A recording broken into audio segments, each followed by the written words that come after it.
जय हिंद बच्चों। आज हम पढ़ेंगे सोर्स ऑफ एनर्जी का लेक्चर नंबर 2। अरे किसका? सोर्स ऑफ एनर्जी का वीडियो नंबर 2 या लेक्चर नंबर 2। इससे पिछले वीडियो में आप लोगों को मैंने इंट्रोडक्शन दिया था, सोर्स ऑफ एनर्जी क्या होते हैं, हम लोग उसे क्यों यूज करते हैं, है ना।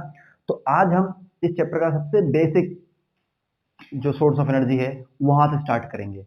देखिए, हमारे सोर्स ऑफ एनर्जी दो टाइप से डिवाइड किए गए हैं। एक होते हैं कन्वेंशनल सोर्स ऑफ एनर्जी और एक होते हैं non conventional source of energy. सबसे पहले बात करते हैं conventional source of energy. Non conventional को थोड़ी देर के लिए क्या करते हैं, साइड में रखते हैं।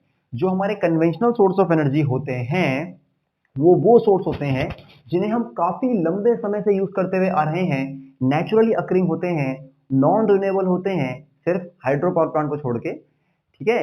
नॉन रिन्यूएबल होते हैं और जो क्या होते हैं, मतलब जो लिमिटेड अमाउंट में प्रेजेंट होते हैं। किसमें होते हैं? लिमिटेड अमाउंट में। तब कुछ समझना पड़ेगा। कन्वेंशनल सोर्स ऑफ एनर्जी वो होते हैं जो नेचुरली अकर करते हैं, उनको हम काफी टाइम से यूज करते हुए आ रहे हैं, और वो नॉन रिन्यूएबल होते हैं, सिर्फ वाटर को छोड़ के, हाइड्रो पावर प्लांट को छोड़ के। और वो क्या होते हैं, उनकी जो क्वांटिटी होती है वो लिमिटेड होती है। जैसे आपका फॉसिल फ्यूल हो गया, आपका कोल हो गया, इसी से बनता है थर्मल पावर प्लांट, फिर आपका न्यूक्लियर पावर प्लांट हो गया, आपका न्यूक्लियर रॉ मटेरियल हो गया। तो ये सब क्वांटिटीज क्या है, ये एनर्जी जो है लिमिटेड अमाउंट में है। इनको हम लोग बोलते हैं कन्वेंशनल सोर्स ऑफ एनर्जी, जिनको हम बहुत पुराने जमाने से यूज करते हुए आ रहे हैं, ठीक है। मतलब दूर कुछ ऐसे जो बहुत, जिनमें कुछ ज्यादा टेक्नोलॉजी का कुछ खास वो नहीं है, बहुत पुराने जमाने से हम इनको यूज करते हुए आ रहे हैं। बट फिर धीरे धीरे टेक्नोलॉजी की आवाज थोड़ा सा अपडेट होती गई और हम लोग नॉन कन्वेंशनल सोर्सेज भी आ गए। क्या होते हैं नॉन कन्वेंशनल? वो जब स्टार्ट होंगे आपको समझा दिए जाएंगे। आपको मैं समझ उम्मीद करता हूँ कि आपको कन्वेंशनल सोर्स क्या होते हैं आपको समझ आ रहे होंगे, ठीक है। जनरली नॉन रिन्यूएबल होते हैं, जनरली सिर्फ एक आध एक्सेप्शन छोड़ के लिमिटेड अमाउंट में होते हैं, ठीक है। इसीलिए हमको इनको जुडिशियली यूज करना होता है। मैंने ये ज्योग्राफी की एक वीडियो बनाई थी, रिसोर्स एंड डेवलपमेंट, वहाँ मैंने बताया भी था कि किस तरीके से हमें जो रिसोर्स हैं, जो ये फॉसिल फ्यूल्स हैं, जितने भी हमारे कन्वेंशनल सोर्स हैं, इनको हमको जुडिशियली यूज करना पड़ेगा। क्योंकि जैसे आप फॉसिल फ्यूल का एग्जाम्पल लीजिए, ऑयल, पेट्रोलियम, नेचुरल गैसेस का एग्जांपल लीजिए, ये जितने भी रिसोर्स हैं, जितने भी ये सोर्स ऑफ एनर्जी हैं, ये हमारे नेचर में लिमिटेड अमाउंट में प्रेजेंट है।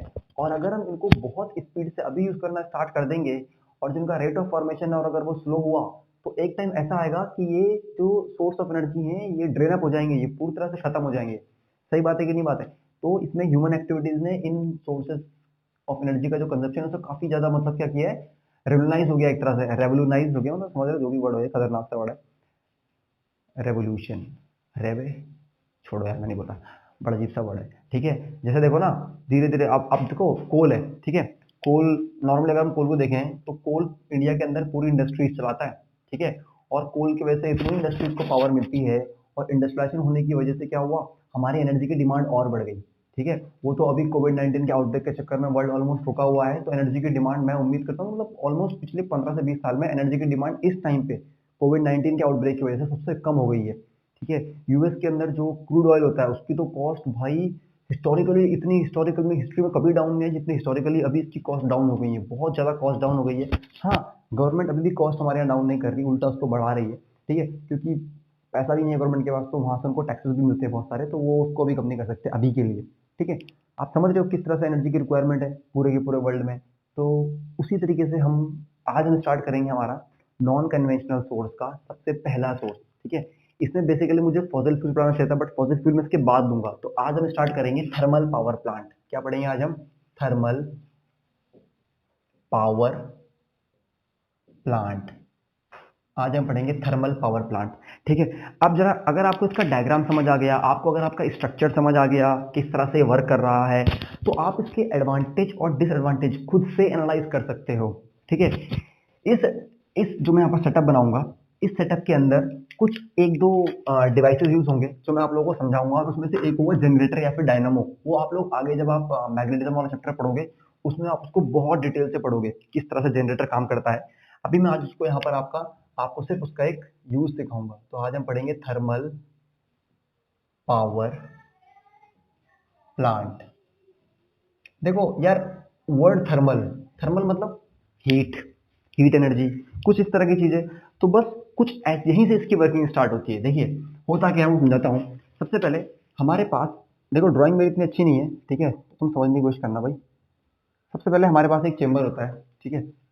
टा टा टा ना ना, ये अपने पास एक सिस्टम होता है, ठीक है।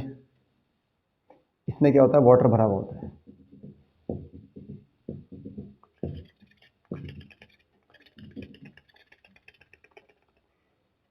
तुझे याद न मेरी आए, किसी से अब क्या कहना। ठीक है, इसके नीचे हम लोग क्या बंद करते हैं, यहाँ पर हम वुड हो गया या कोई भी और फॉसिल फ्यूल हो गया, उसे यहाँ पर हम क्या करते हैं, बर्न करते हैं, आग लगाते हैं, आग, हीट,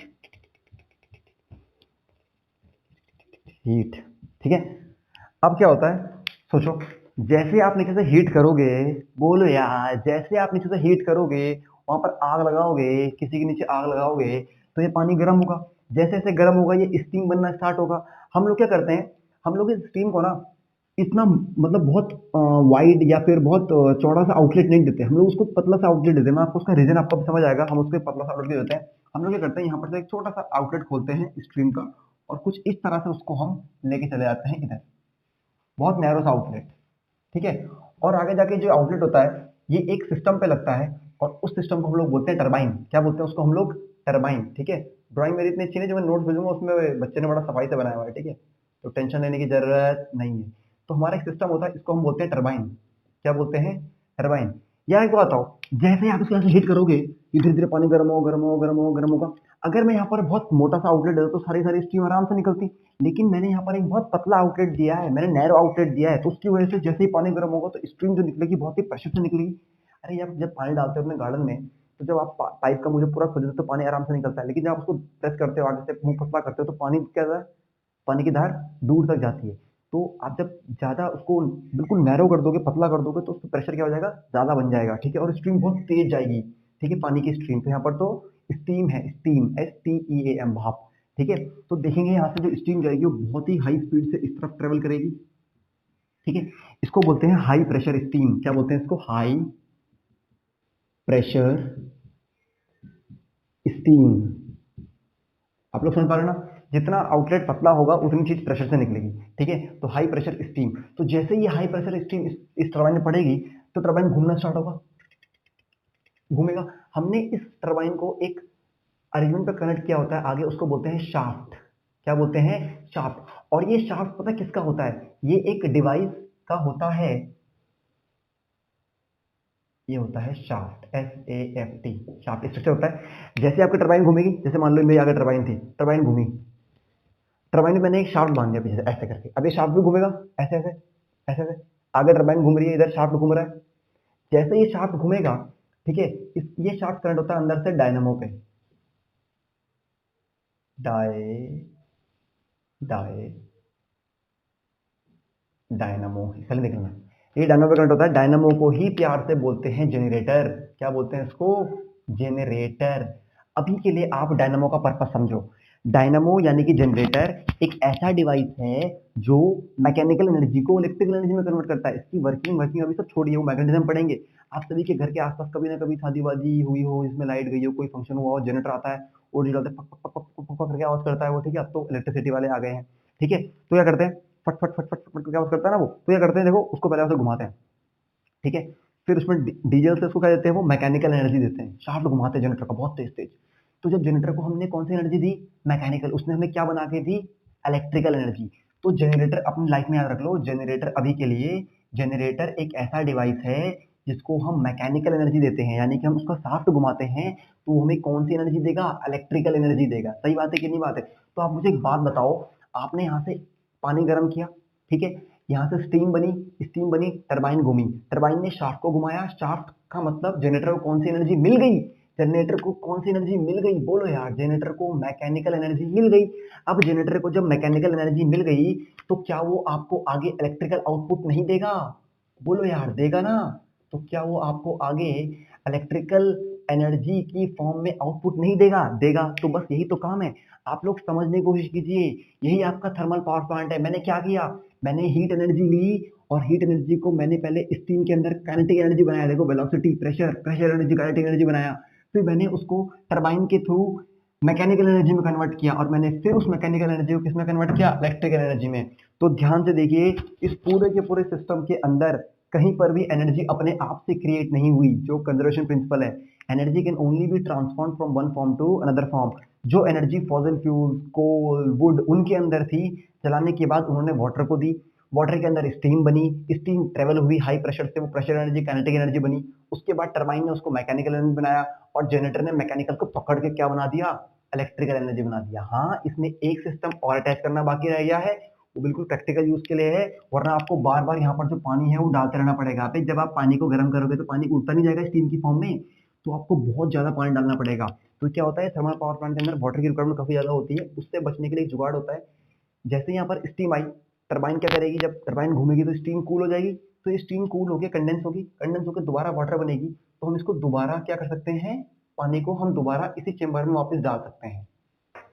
ठीक है, रिसाइकलिंग ऑफ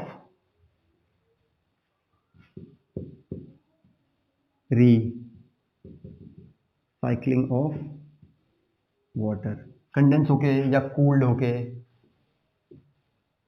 ठीक है, जैसे पानी ठंडा होगा तो जो पानी होगा वो रिसाइकल होकर दोबारा उसी चेंबर में जाएगा।